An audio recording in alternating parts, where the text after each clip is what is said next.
Les gars, je vous fais cette vidéo parce que j'ai racheté des actions LVMH sur mon portefeuille PEA et je vais vous expliquer pourquoi dans cette vidéo. Alors, on se retrouve sur l'ordinateur pour justement voir ce qu'il s'est passé sur LVMH. Si on regarde la tendance sur ces 3 derniers mois, on voit clairement qu'il y a une tendance baissière, un petit peu comme tout le secteur du luxe avec Hermès, bien entendu, et LVMH. Par contre, chose très importante, il y a Kering qui est dans les abysses, mais on n'est pas là pour descendre Kering, on est là pour LVMH qui est quand même une valeur de grande qualité en France. Et pourquoi on est sur une tendance baissière sur les 3 derniers mois, ou du moins sur le dernier mois? Eh bien, c'est tout simplement à cause de ce qui s'est passé dans le pays avec les différentes élections. Sauf qu'on est arrivé à un point, le 9 juillet, donc c'était post-élection, on connaissait le résultat, et en fait ce qui s'est passé, il y a eu un retournement du marché. Pour quelle raison? Parce qu'on était sur une zone de support assez historique.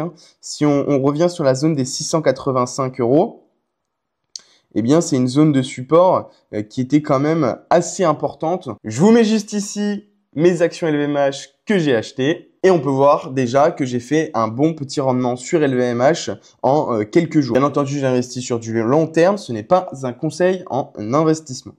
Donc, le marché s'est retourné sur LVMH à partir du 9 juillet. Chose importante pour le titre d'LVMH, c'est que le 23 juillet, il y a la réunion d'analystes semestrielle. Et donc, le 25 juillet, on aura certainement les résultats d'LVMH sur le premier semestre. Et donc, ça va être qui tout double. C'est soit, comme d'habitude, ils font d'excellents résultats et donc la courbe d'LVMH va exploser. Ou alors, eh bien, c'est pas très bon et donc ça va chuter.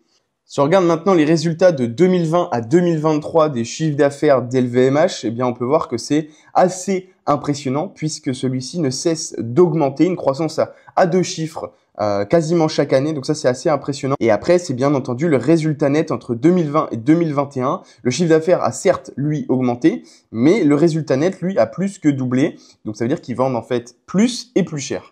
Donc ça s'est largement vérifié sur les années d'après. On augmente le chiffre d'affaires, on augmente la marge nette. Moi, en tout cas, LVMH, je pense que c'est une action de qualité qui est là pour durer dans le temps. Il faut vraiment la conserver des années et des années. Mais pour moi, je me fais pas de soucis sur LVMH. Le seul point qui peut être compliqué, c'est justement la part d'activité à l'international en Chine, puisque le chiffre d'affaires d'LVMH est en grande partie réalisé aux États-Unis et en Chine. Si demain, la Chine décide d'arrêter toutes les activités commerciales avec l'Europe ou avec la France à cause de ce qui peut se passer en politique notamment, eh bien, ça peut déstabiliser les entreprises européennes. Je pense à LVMH, mais je pense aussi à beaucoup d'autres, Air Liquide par exemple.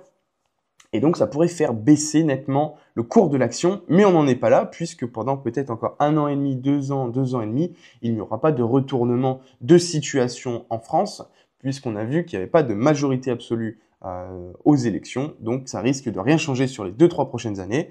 Et donc, j'ai envie de dire que pour LVMH, ou du moins pour les actions françaises, ce n'est pas plus mal sur ce point de vue-là. Si on regarde un petit peu le graphique d'LVMH, on voit bien que si on avait cassé le support du 9 juillet, eh bien, on aurait eu un problème puisque ça aurait été le plus bas, ou du moins on aurait cassé le support de octobre 2023.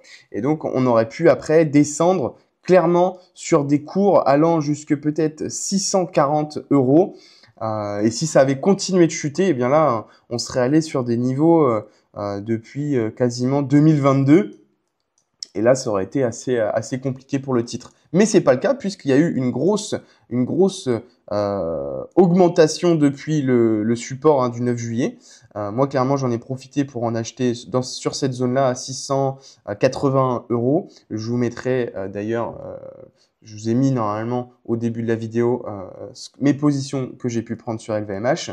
Mais en tout cas, voilà, il faut toujours avoir du cash quand il y a des situations assez compliquées dans l'économie, parce que ça va permettre à vous de racheter des opportunités, des actions sur ces moments-là. C'est d'ailleurs pour ça, sur ma vidéo bilan du PEA qui va s'afficher juste là, où j'avais dit que je gardais énormément de cash. Là, aujourd'hui, mon cash est plutôt aux alentours des 40% de mon portefeuille. J'ai commencé à réinvestir tout doucement, mais je garde quand même une base de cash assez importante pour réinvestir quand il y a des opportunités. C'est donc ce que j'ai pu faire sur LVMH. Normalement, j'étais censé partir sur une stratégie ETF, mais quand on voit des si belles opportunités sur des titres de qualité, je pense à LVMH, à Air Liquide, à Ferrari, à Hermès, enfin voilà, il y en a énormément, eh bien, il faut savoir les saisir et en tout cas, je pense que j'en serai très content sur les années futures ou du moins de ce que je peux en penser. C'était Alexandre, j'espère que cette vidéo vous a plu. Salut!